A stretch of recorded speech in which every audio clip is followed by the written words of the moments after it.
Hi everybody, welcome back to RSAC 2026. theCUBE's live coverage here at Moscone West. We're winding down. The crowd is filtering in, filtering out. My name's Dave Vellante. Daniel Bernard is here. He's the Chief Business Officer at Crowdstrike. Great to see you, DB. Thanks for making some time. It's kind of becoming a tradition, isn't it? It is. And Mark Hughes from IBM. We just saw you at MWC. Indeed. We had a great conversation. It's great to be back. From Barcelona to San Francisco. Welcome. Thank you. You guys made some news. We did. Today. We did. That's awesome. Let's get the hard news out of the way and then we'll get into some of the trends in the business. Well, we're really excited to be working with the folks over at IBM and going and actually remapping the SOCs of today to something autonomous and ready for tomorrow. IBM has a great platform, the Atom platform, we'll talk more about it. But what we see happening in the market is a broader need to revolutionize how the SOC operates. And together we're delivering that, our technology, their expertise, and also their technology too on top of it, so we can make these SOCs ready for the agentic era. Yeah, and Dave, what we're seeing is that the Crowdstrike technology is one which is incredibly mature, especially with now Charlotte AI, and the AI that's built natively into the platform, into not just the next gen SIM, but all of the Crowdstrike family of products. And being able to now use that in a way in which we can really drive better outcomes when you can orchestrate that power into complex enterprise environments where they really struggle to detect and do the alerting and beyond, but then actually take that and actually find the way in which they can remediate that across their enterprise. So it's that really being able to bring and marry those two things together that is incredibly powerful. We're super excited about it. Yeah, the AI SOC is kind of a big topic here. I remember, I think it was 3 years ago, Daniel, when you guys introduced Charlotte at Falcon. Right. And I went, okay, this is a sign of things to come. Yeah. It was early days, and it's now maturing. What impacts are you seeing AI have on SOC analysts, on the SOC experience? Sure, 2 dimensions. The first is platform adoption overall. AI is a platform adoption accelerant because you look at Charlotte, and Charlotte becomes the orchestrator of using a lot of other capabilities that Falcon has to offer. Over 35 different modules. The front door of modules is becoming agents. And Charlotte's not alone. We have over 10 other agents live on the platform, and we debuted Agent Works that was in beta, and now that is something that our customers and partners are using, where you can use NVIDIA technology in the platform and create your own agent. So it puts Mark and his team in the driver's seat to say, hey, this team over here, this customer, they need more detection and response capabilities in their SOC. You don't actually need to hire more people for that. You take the people that are there and you pair them up with their digital twins with agents. And you can create a custom agent for every client. Or you can use Charlotte, who's this orchestrator of the whole Falcon platform, and you can do that all under the auspices of IBM mapping not only the strategy, but executing on that strategy. Are agents an endpoint?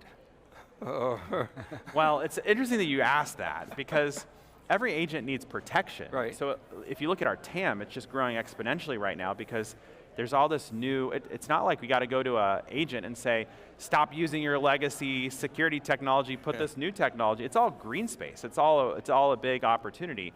But agent lifecycle management is such an important part of security. We're talking about agents specifically designed to operate security and deliver outcomes for customers. So there's a lot. We could talk about agents for a long time. We certainly can. And I just want to pick up, Dave, on that point about the SOC and what we're seeing and the operation there. So we really see that absolutely the SOC is transforming in a way in which we've now really seeing that happening. We have we have that orchestration tool with the likes of Crowdstrike deployed into many clients now, over 100 in fact. And what we see there is a lot of the traditional jobs that were being done by humans, layer 1 analysts, and layer 2 analysts even in many of those environments, is now being completely overtaken by what those digital workers, as DB just said, those digital twins that come in that actually now really take the role of where the person used to do that work of the analysis and looking at alerts. All that now is done by the agents that can orchestrate that into the broader response that's required across the enterprise. So that's one area, and we have a whole number of orchestration agents that we've put in place now that are built on that, working with Crowdstrike and some others as well, and also where there are some pieces of legacy technology in organizations where they don't have native agents enabled. So again, there's an agent build function that we can drop in there that allows that to be built as well. But then you then begin to expand that, which is really where Crowdstrike is doing that as well, where we're looking at how that now works in the identity space, for example. And where you now take this to is you can now see a world where we have those agents orchestrating not just in what was the traditional security operations center environment, but also now in the identity space, in the cloud security space. So you now begin to see how they work together and create almost an autonomous workflow of security in a very different way from how we've seen before. We've got a product company, you guys are a product company and obviously a consultancy and world class. I'm going to ask you each a question. What's the #1 challenge and problem that your customers at IBM are asking you to solve? And then same question for you, DB. Sure. First and foremost, it's about they've got a massive sprawl of tools, a lot of legacy in their environment, and how do they actually get visibility across all of that? And most importantly, how do they get to contextualization where we can now deploy Charlotte AI in conjunction with our AI tools like Atom, for example, and our autonomous SOC in an environment where they can actually get that contextualization. So the #1 problem they have is how do they now expand that, especially as they're now deploying agents themselves, as DB was saying, into that environment where they need to get the visibility across all of those different assets, agents, and traditional legacy environments to then actually work out, because the threat actors are being able to pick off where they can look between the ability for the AI to find the weaknesses and where things are, but also how we now orchestrate the response. The AI, the threat actors are using AI themselves to be able to do that. So it's that ability to find and see the whole enterprise and be able to orchestrate outcomes across that. That's the #1 problem that most of our clients are facing. What's the Venn look like, DB, with regard to what Mark just said? Like, what are the similarities and what other things are you being pushed So the to? question we get, to answer your first one, then I'll please. come back to that, is how do I secure AI? And what is veiled in there is how can I as a security professional be an AI accelerant in my organization? Nobody wants to be on the wrong side of history. The CEO, the board is saying, go use more AI faster because we want to see productivity rise and costs flatline, decline, some variation of thereof. So security can actually be, in this transformation, an accelerant. The biggest question that the customer's asking is, it's changing by the hour, if not the week. Last year we were talking about Gen AI, and Gen AI is still great. And the year before that, we had just realized what ChatGPT was.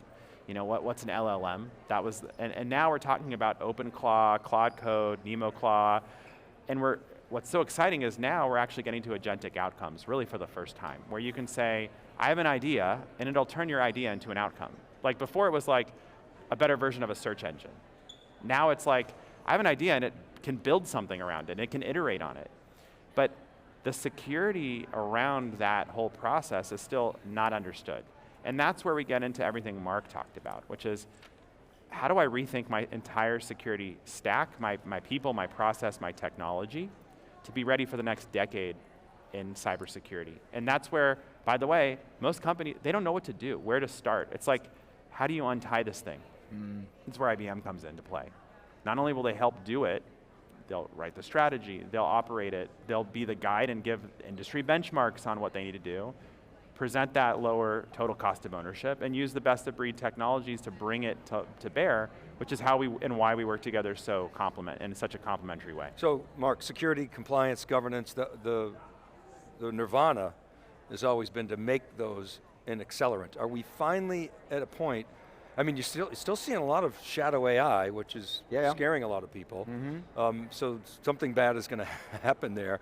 But my sense is that organizations that have strong governance are saying, we want to make security an accelerant, and we'll do so by making sure that you're not bolting it on, it's designed in, and by doing that and having that as part of the workflow, we're going to get products to market faster.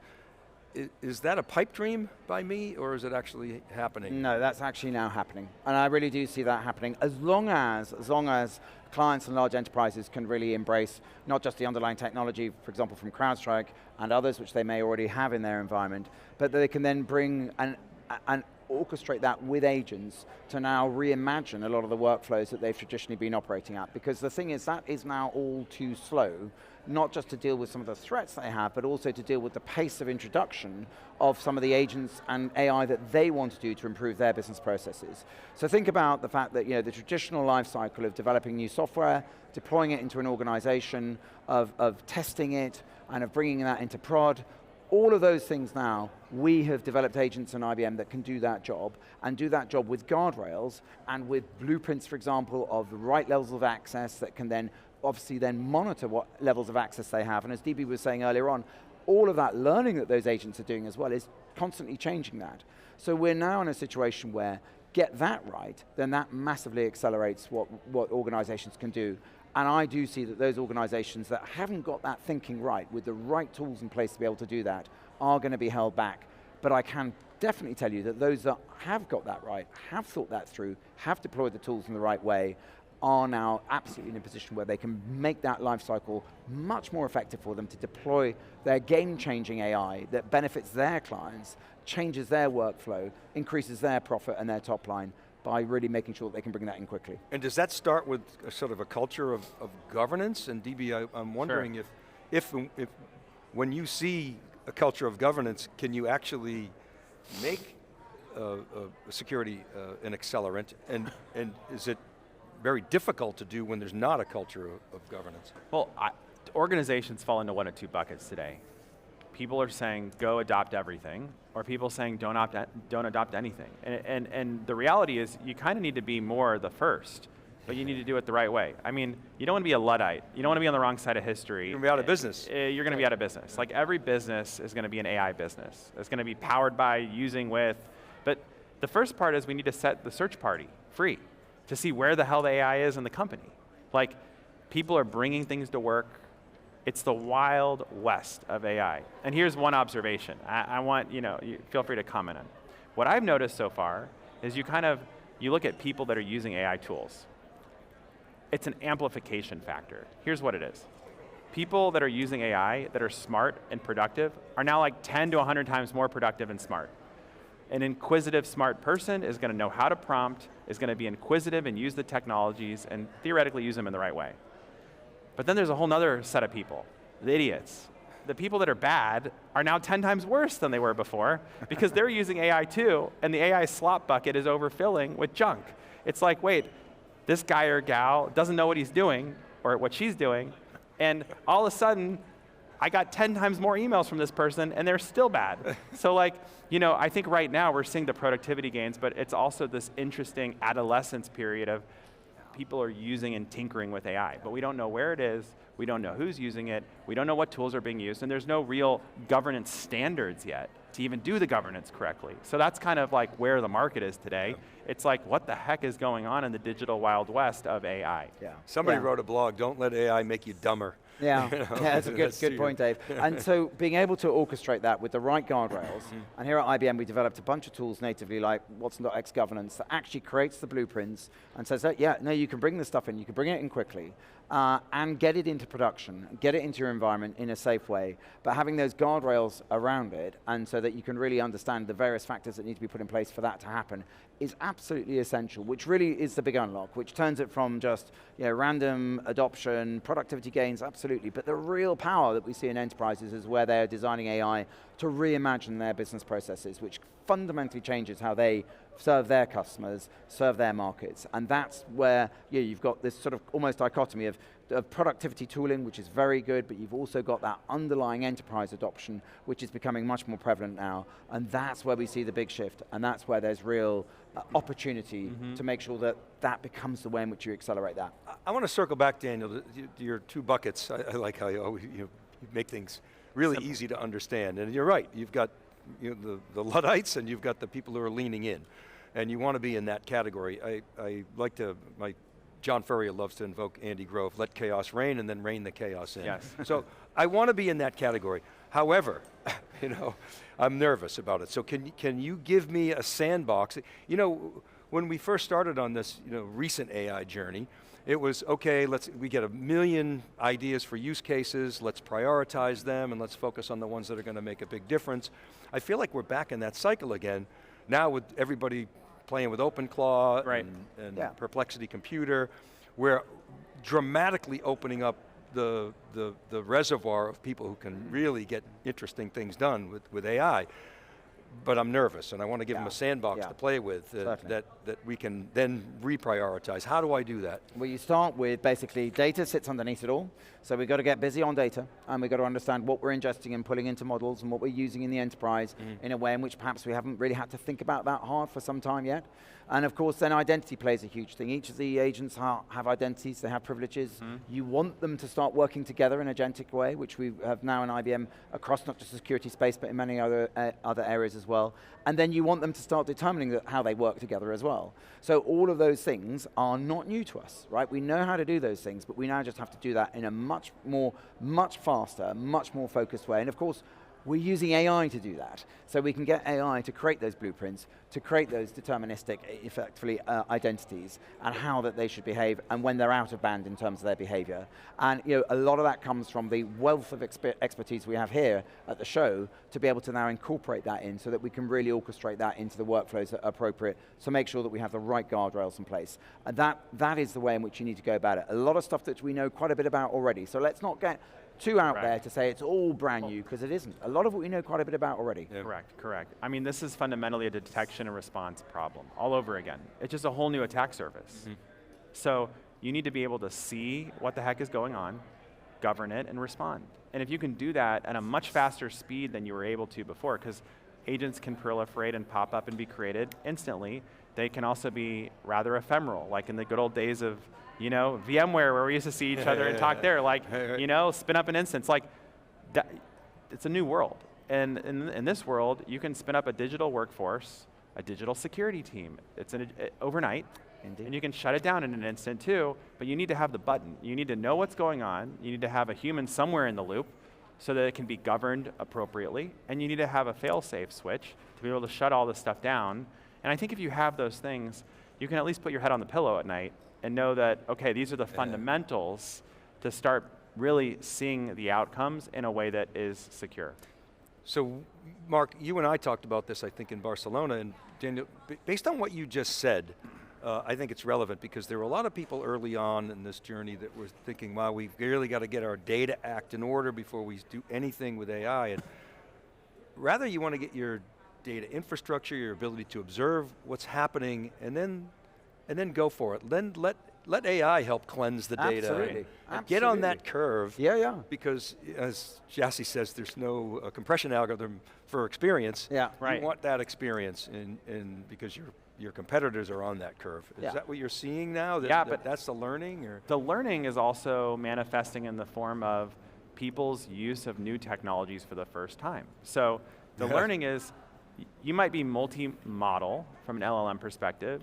You're going to be multi-cloud. Now there's all these neo-clouds as well. So I think you have like multiple axes and dimensions of learning and experimenting. It's sort of a renaissance of the stack right now, which is really, really exciting. Again, we just talked about how you don't take the learnings that you have and throw them out the window. You apply the principles and the knowledge and the experience in to where it's relevant, but you're doing it on new attack surfaces and new places with new geopolitical concerns, and maybe you're thinking about data sovereignty in new ways that you weren't thinking about that before, and that's why the space is really fun. Like, half the companies that you go to NVIDIA GTC, half these companies, they didn't exist 3 to 5 years ago.